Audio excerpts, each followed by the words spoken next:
मात्र ही नहीं है, ये हमारे लहू में दौड़ती है और हमारे सभी देशवासियों के लिए अत्यंत महत्वपूर्ण थी।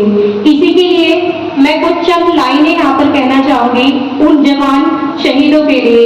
आओ झुककर सलाम करें हम उनको, आओ झुककर सलाम करें हम उनको, जिनके हिस्से में ये मुकाम आता है, जिनके हिस्से में मुकाम आता है। खुशनसीब होता है वह लहू देश का जो देश के काम आता है। अब मैं स्टेज पर बुलाना चाहूंगी मानसी मैम को।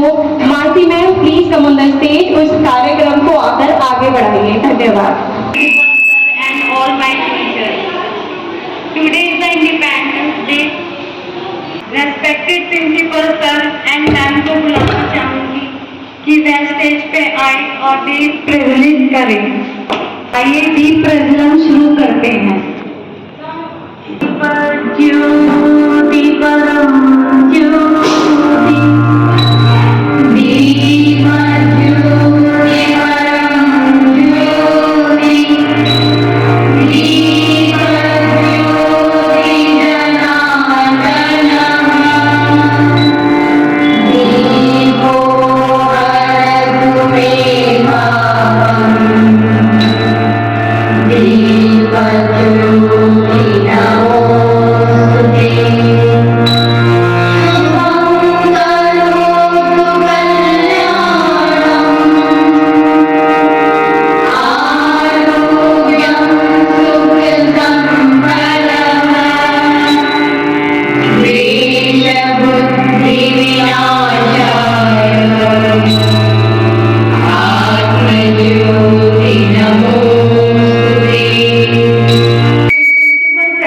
अनुरोध करती हूँ कि आप आकर ध्वजारोहण शुरू करें।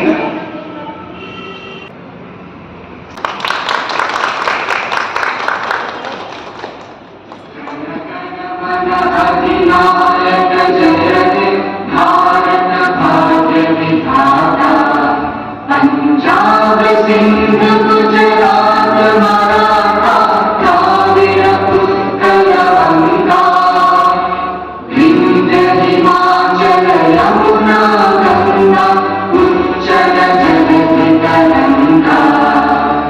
तव शुभ नामे जागे, तव शुभ आशीष मांगे, गाहे तव जय गाथा। जन गण मंगलदायक जय हे भारत भाग्य विधाता।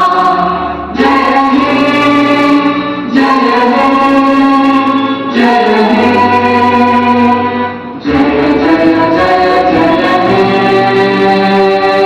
वंदे मातरम, वंदे मातरम। भारत माता की जय, भारत माता की जय। जय हिंद। मैं आमंत्रित करती हूँ कि वह आए और कुछ शब्द बोले। Good morning, teacher. Good morning sir. Firstly, I will request you please take your seat. सबसे पहले तो मैं यही बताना चाहूंगा जो हमें स्वतंत्रता मिल चुकी है उसे हुए हमें 78 साल हो चुके हैं, लेकिन जो फ्लैग होस्ट हो रहा है जिस दिन पहली बार कराया गया था वो भी तो काउंट होगा ना। तो 79 ये जो फ्लैग होस्ट है ये 79 वाला है। इस पे इशू रहा है बीच में गवर्नमेंट के बारे में कि भाई हर बार आपने आपसे पहले भी देखा होगा किसी भी एक बोलते थे 77 है, 76 है, 75 है, लेकिन इस बात से एक इशू चला है कि ये चीज भी क्लियर होनी चाहिए कि देश आजाद में तो 78 ईयर हो चुके हैं, लेकिन फ्लैग होस्ट का 79 टाइम वाला मिलकर के हो जाता तो मुझे नहीं लगता कि ये देश चल सकता। तो कहने का मतलब यही है, हम हैं एक टीचर, जैसे अभी सर ने आपको बहुत सारी रिस्पॉन्सिबिलिटीज दी कि आपको बच्चों के साथ केवल पढ़ाई को ही लेकर नहीं, ऑल ओवर डेवलपमेंट, आपको सर्वांगीण विकास करना है बच्चे का, क्योंकि हम टीचर हैं। जब हम लोग टीचर बनते हैं और हम अपनी डिग्रियां लेने जाते हैं तो वहां भी हमें यही बताया जाता है कि हमें ABCD पढ़नी आ गई या हमें स्पेलिंग रीड करनी आ गई, चैप्टर रीड करने आ गए और हमने वो बच्चों को पढ़ा दिया। That is not complete teaching. Teaching है ही वही कंप्लीट टीचिंग जब हम अपने बच्चों के अंदर वो सारी चीजें डालें जो हमारे अंदर भी है। हमें एक आदर्श शिक्षक बनने के लिए जो जो चाहिए पहले तो हमें वो अपने अंदर से कमियां पूरी करनी पड़ेगी। मैं ये नहीं बोल रही हूँ कि आप लोगों के अंदर कमियां हैं, आप लोग अपना पूरा हार्ड वर्क करते हैं, जितनी आपसे पॉसिबल होता है अपना 100% देते हैं। लेकिन आजकल आप लोग देख रहे हो रील्स वगैरह में, ठीक है, बहुत सारी जगह ऐसा है, टीचर्स पर मीम्स बन गए, प्रिंसिपल्स पर मीम्स बन गए, प्रिंसिपल परेशान कर दिए, टीचर को परेशान कर दिया। ऐसा नहीं है, ठीक है, हम तो एक ऑनर है, हमारा तो एक छोटा सा संस्था है, छोटा सा स्कूल है, हम चला रहे हैं। लेकिन जो बड़ी बड़ी संस्थाएं हैं, आपको मालूम होगा कि वहाँ पे जो प्रिंसिपल्स होते हैं वो भी एवरी ईयर या फिर एवरी 2-3 ईयर्स चेंज हो जाते हैं। लेकिन वहाँ भी क्या होता है, मत लीजिए आप इतने बड़े स्कूल का, गवर्नमेंट स्कूल्स को ले लीजिए। गवर्नमेंट स्कूल्स में आपने इस बार अपने बच्चे को भेजा, आपने कहा कि अनुशासन इतना बेकार है स्कूल का, सॉरी, लेकिन नेक्स्ट सेशन में प्रिंसिपल चेंज हुआ और आपने एकदम से देखा कि कितनी चेंजेस आई है, डिसिप्लिन मेंटेन हो चुका है स्कूल का। तो देखो, स्कूल्स हो सभी, अभी जैसे मैंने आपको बोला कि हमें फ्रीडम दी गई, हमें फ्रीडम मिली, हमारे फ्रीडम फाइटर्स ने फाइट की उस चीज के लिए कि हमारा देश आजाद हो। और फिर हमारी गवर्नमेंट ने कॉन्स्टिट्यूशन बनाया, नियम बनाए कि अब वो सब कुछ बहुत सुचारू रूप से चले। तो इसी तरीके से सबकी ड्यूटी सैंक्शन की गई। एक टीचर की क्या ड्यूटी है, एक डॉक्टर की क्या ड्यूटी है। क्या मैं डॉक्टर की ड्यूटी कर सकती हूँ? आप में से कोई कर सकता है? हम फर्स्ट एड तो कर सकते हैं, लेकिन हम डॉक्टर की प्रॉपर ड्यूटी नहीं कर सकते। क्या हम पुलिस की ड्यूटी कर सकते हैं? नहीं कर सकते। लेकिन हम टीचर हैं, ठीक है, हमने चूज किया कि हमें टीचिंग फील्ड में जाना है। तो आज अगर हम टीचर बने हैं तो हमारी जो प्रायोरिटी है वो केवल ये नहीं होनी चाहिए कि दैट्स इट, मेरा जो मेन एम है to earn the money. No, हम टीचर हैं तो हम कंप्लीट टीचर हमें बनना है। ऐसा नहीं है मैं आप लोगों के ऊपर कोई फोर्स कर रही हूँ, कर भी नहीं सकती। मैं आपको आज बोल रही हूँ, आप सुनो बच्चों की तरह, एक काम से पूछे से निकाल दो, मेरा कुछ नहीं जाएगा। लेकिन मैं केवल आप लोगों को ही समझा सकती हूँ। आप बहुत सारे टीचर्स हैं, कुछ टीचर्स हैं जो हर चीज के लिए ईगर होते हैं, हर चीज के लिए आगे बढ़ के आते हैं। उन्हें ऐसा लगता है कि हाँ, अगर मैम ने ये नॉर्म्स बनाया है तो कहीं ना कहीं बच्चों के भले के लिए या फिर हमारे भले के लिए है। लेकिन बहुत सारे ऐसे भी उनको लगता है ये तो आए दिन ही इनके तो नए नए नियम बनते रहते हैं। लेकिन नियम नहीं बनेंगे तो काम कैसे होगा?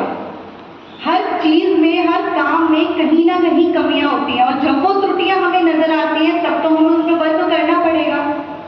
कुछ टीचर्स को लगता है भाई इंचार्ज है, प्रिंसिपल्स हैं, ये चेंज होते हैं और जब भी ये चेंज होंगे तो तभी आप लोगों को उस चीज के साथ चलने में ना थोड़ी समस्याएं आएंगी, थोड़ी प्रॉब्लम्स आएंगी। ऐसा लगेगा पहले जो प्रिंसिपल थे वो तो बहुत अच्छे थे, वो तो सारी बातें मानते थे, लेकिन अब जो प्रिंसिपल आए हैं वो तो सारी बातें नहीं मानते। प्रिंसिपल को किसी से कोई नफरत नहीं है, प्रिंसिपल को किसी से कोई दुश्मनी नहीं है, ना किसी की कोई प्रॉपर्टी बट रही है, कुछ नहीं। लेकिन वो क्या है, वो उस संस्था को उसी तरीके से चलाना चाहते हैं। वो चाहते हैं कि अगर मैं यहाँ आया हूँ, अगर मैं अपना वर्क 100% कर रहा हूँ तो मैं ये चाहता हूँ कि सब 100% करें। और करते हैं सब, पर सबका तरीका अलग अलग होता है। लेकिन मैं आपसे यही कहूंगी, जैसे सर ने आपको बोला कि बच्चों के लिए खाली पढ़ाई के साथ साथ उनमें मॉरलिटी भी डालिए, ठीक है। केवल ये नहीं कि आपने चैप्टर पढ़ाया, कंप्लीट कराया, कॉपी चेक करी, आपका काम खत्म। वो कि आप सभी बहुत तरीके से ही चले, मुझे नहीं लगता कोई समस्या है। लेकिन अगर समस्या है, कि कई बार ऐसा भी होता है, हमें लगता है सामने वाले ने कुछ कहा और हमें प्रॉब्लम हुई, तो उसको बहुत प्यार से भी टैकल किया जा सकता है। अगर हम रोड पे चल रहे हैं और जैम हो रहा है, ट्रैफिक जाम है और दो गाड़ियां एक दूसरे के साथ टकरा गई और गाड़ी में से निकल के हमने अब्यूज स्टार्ट कर दी, तो वहां झगड़ा होगा। लेकिन अगर हमने कहा ना भाई सॉरी, गलती से लग गई, तो वो वहीं पे सॉर्ट आउट हो जाएगा। तो अगर हमें कभी ऐसा लगता भी है कि कहीं प्रॉब्लम है तो आप आराम से बैठ के डिस्कस करें, वो ज्यादा अच्छा है। देखिए, हम टीचर है, हमारी सेल्फ रिस्पेक्ट भी है। कई बार आपसे देखो, इमेज अपनी हमारी हमारे हाथ में है, हमें अपनी इमेज अपने आप बनानी है, सामने वाला हमारी इमेज नहीं बनाएगा। जो हम खाएंगे वो हमारे अंदर जाएगा। इनफैक्ट ना हमारे बच्चे के अंदर जा सकता, ना हमारे हस्बैंड के, ना हमारे पेरेंट्स के। तो हमेशा अपनी भी और दूसरे की भी, हर लेवल पर जो पर्सन है सब रेस्पेक्ट करके चलिए। कहीं हमें लगता भी हमारी डिसरिस्पेक्ट है तो इट्स ओके, हम उसको तरीके से हैंडल करें सिचुएशन, ठीक है। बाकी सर ने बताया, आप अपने बच्चों को छोटे छोटे अपने मैंने आपको मीटिंग में भी बताया था कि जैसे भी आप बच्चों को पढ़ाते हो तो बीच बीच में एक छोटा छोटा 5 to 10 मिनट्स का एक इंटरवल लेकर के उसमें बच्चे को कुछ भी बताना हो। कोई ऐसा इंसिडेंट हो जो करंटली हुआ और आपको लगे कि बच्चों को इससे कुछ ना कुछ मैसेज मिलेगा, ठीक है, या फिर आपको कुछ भी हमारे धार्मिकता के बारे में कुछ भी बताना हो, तो ये चीजें समझाया करो। एक कहानी के रूप में जब आप बच्चों को बताओगे तो बच्चे बहुत इंटरेस्ट लेंगे। आज हम ये एक्टिविटीज क्यों बर्डन के लिए नहीं कराते हम एक्टिविटीज, वो जो रील्स बन रही है ना, टीचरों को बर्डन दिया जाता है, ये काम करो वो काम करो, वो इसलिए नहीं दिया जाता। टीचर्स का तो काम है ना बच्चों को पढ़ाना, वो इसलिए किया जाता है कि बच्चों में इंप्रूवमेंट आए, क्योंकि जो स्टूडेंट्स हैं वो लर्निंग बाय डूइंग पर हम लोग बिलीव करते हैं। बच्चे को पहले क्या था, पेंसिल दे दी, बुक दे दी, बस लिखवाओ रटवाओ पेपर दिलवाओ 5 क्वेश्चंस पे टिक लगाओ, दैट्स इट। लेकिन आज आप देख रहे हो कंपटीशन कितना हाई हो चुका है, इतना हाई हो चुका है कि हम भी इतने पढ़ के गवर्नमेंट जॉब प्राप्त नहीं कर रहे हैं। तो जो बच्चे IPS IAS के बारे में सोच रहे हैं वो कैसे वहां तक पहुंच पाएंगे, उन्हें भी तो हमें ही पहुंचाना है, ठीक है, हमें ही तो उनका आइडियल बनना है। तो इस चीज के लिए आप ध्यान रखें, सब कुछ इस तरीके से अपना मेंटेन करके रखें कि आप पूर्ण तरीके से बच्चों को अपना 100% दे सके। आप ये ना सोचें कि ये मेरी जॉब है, ये आपकी जॉब तो है, लेकिन जॉब के साथ साथ ये आपकी रिस्पॉन्सिबिलिटी भी है